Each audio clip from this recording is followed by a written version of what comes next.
Hello everyone, thank you for watching this video. I'm Noriaki Okamoto. I'd like to talk about my research titled A Pursuit of the Significance of Social Ontology in Social Scientific Research, an Insight from Rhetorical Institutionalism. Let me briefly introduce myself to you. I'm an academic researcher in the College of Business. I've been interested in the concept of collective intentionality in social ontology, and I have published some papers by using those perspectives previously. This time I'd like to share my idea with scholars in this area and this conference. In this study, my very basic research questions are these two. The first one is that how can social ontology approach be useful in social scientific studies? And the second one is social ontology a beneficial perspective for social scientific studies? How is it possible? Then I'd like to go into the structure of the study. This study initially analyzes two major streams of social ontology studies. One is relatively philosophical and mainly informed by the concept of collective intentionality or collective acceptance. It has been developed by John Searle and Leigh Mutsumura. As you know, they are two leading scholars in this field. And another is a heterodox economics area led by Tony Lawson and his colleagues in Cambridge. This research group is called Cambridge Social Ontology Group. Let me quickly summarize philosophical studies of social ontology led by John Searle and Leigh Mutsumura.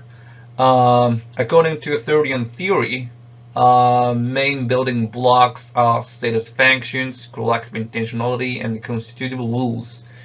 They are crucial for the creation and maintenance of institutional reality. As you know, institutional reality, according to Searle, is ontologically subjective but epistemologically objective. Let me add Thirdian framework of institutional reality. So according to his argument, deontic powers such as rights, duties, obligations, and so on are crucial. And all those deontic powers are always proportional, meaning that social ontological representations are always factitive. They must be features of the world that are proportional in structure. Here, first focus on facticity implies the existence of normativity or deontic powers. Such normativity is based on that they are independent reasons. This is his key concept.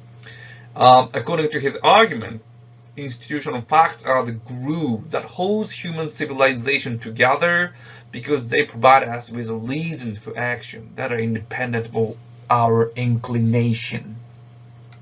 Then this is another key concept in his recent argument. Searle insisted that to have the power to perform status function declarations, we must have a language. Searle pointed out that the status function declaration does not always require an explicit speech act. It can be performed by repeated representations, which have the effect of changing reality so that reality matches its representation.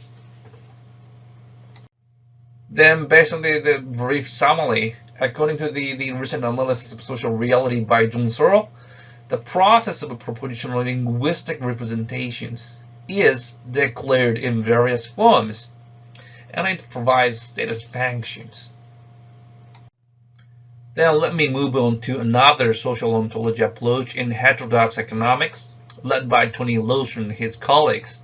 According to the argument, social reality depends on transformative human agency, which tends to be intrinsically dynamic or processual. As a result, social reality is irreducible to each practice, constituted by social rules in a highly interconnected way, resulting in totalities. Lawson often applied those aspects of reality to economics by insisting, for instance, that mathematical models are mostly inappropriate to social analysis. He goes on to say that mainstream economics tends to rely on the existence of closed systems. It doesn't reflect reality. However, as you know, social ontology approach or perspective is not extensively used in economic research. Then why those people in Cambridge argue social ontology approach is necessary? Let's look at Lawsons Argument. He said that it brings clarity and directionality of the study of the ontological presuppositions of theories and practices of different groups and communities, can facilitate an understanding of varying cultural systems or even of academic tribes. He also said that it allows the identification of inconsistencies and other potential inadequacies in scientific and other forms of reasoning. Anyhow, to summarize Lawsons' argument, one of the essences of his social ontology is his focus on emergent characteristics formed through the relational organization of pre-existing elements. However, from a social scientific perspective, what type of theories, assumptions, or institutions can be emergent needs to be investigated further. Although critical perspectives such as critical realism in social science will be fruitful, we cannot ignore the situation in which some theories become obsolete and others are sometimes in vogue in relation to other alternative ones. Then, based on the review of those two social ontology approaches, in this study, I think it would be useful to turn our attention to a neglected but emerging field of rhetorical realism. Regarding rhetorical realism, Burnett and Boyle argue that ontology stresses the relational being and social ontology is even rhetorical. They actually put emphasis on the multiple performances of ontology and indicate that the pervasive relationality of all things, the means by which things come into relation and have effects on other things in ways that resonate strongly with existing and emerging understandings of rhetoric. Then I would like to argue that the significance of rhetoric in social science has been highlighted. According to McCloskey, rhetoric is not everything, but it is elsewhere in the speech of human persuaders. Even economics, sometimes worshipped as the queen of social sciences, uses analogies and other rhetorical devices also used by poets and preachers. Then, after the review of two major social ontology studies and the identification of the core issue, in the second part of the study, I'd like to introduce a theory of rhetorical fields. It suggests a way of the application of social ontology in social scientific studies. Then, what is the theory of rhetorical fields? I'd like to briefly explain it. So, according to this theory, rhetorical arguments are classified into two types. The first one is Entrophyla rhetoric. It reflects assumptions about the legitimacy of actions or practices by individuals, organizations within a given community. Then, Entrophyla rhetoric reflects social actors' assumptions about the legitimacy of the context itself. I think I need more explanations. Entrophyla rhetoric is based on multiple or hybridized institutional understandings and practices in a specific institutional field. The boundary actually matters here, and it tends to maintain existing institutional framework. This is an important aspect of this. And more complicated arguments coexist and are intermingled within the institutional context. Then Entrophyla rhetoric matters. Contrastively, Entrophyla rhetoric tends to be grappled with the foundation of a given specific institutional community. And this is an important point. Often it is involved in a change of existing institutions. Okay, to summarize, Entrophyla rhetoric tends to be more about details and institutions, specific expressions, specific numbers and criteria.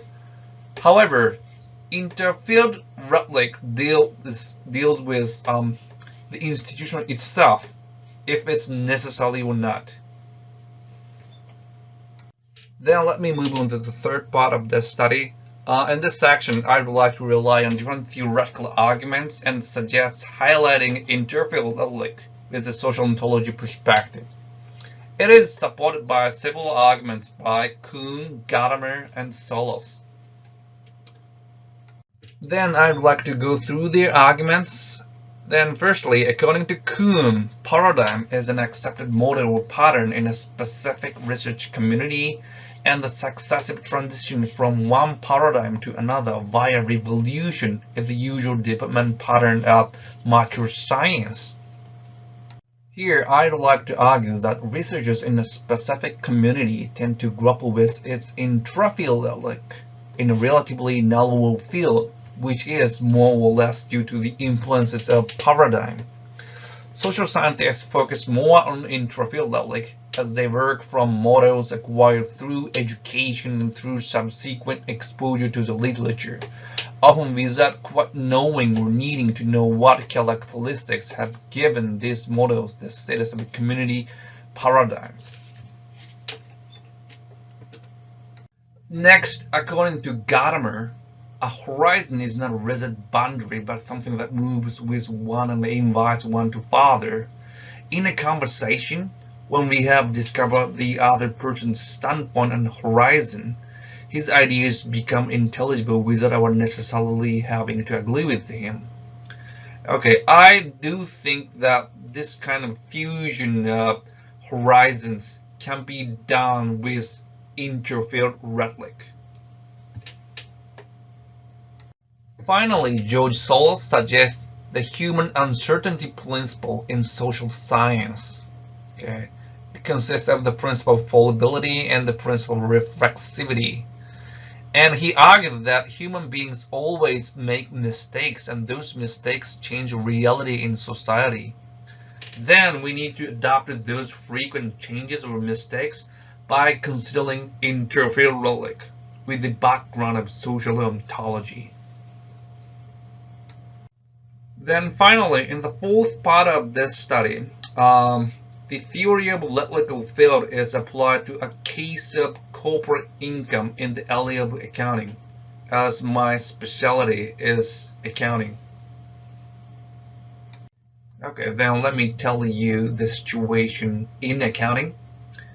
For at least century, accounting researchers have considered how to calculate appropriate corporate income on corporate income statement.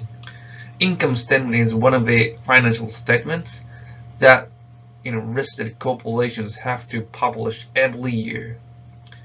And for instance, accounting standards for revenue recognition have changed to reflect underlying economic reality of corporate transactions. And also, to show the performance of corporate behaviors better, we have now both net income and comprehensive income.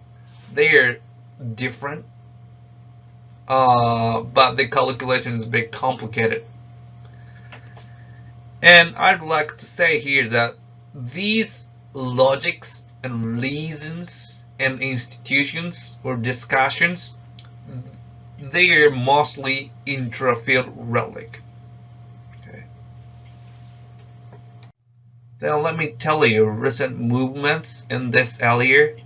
For instance, KPI or key performance indicators and non-financial measures have been in the spotlight.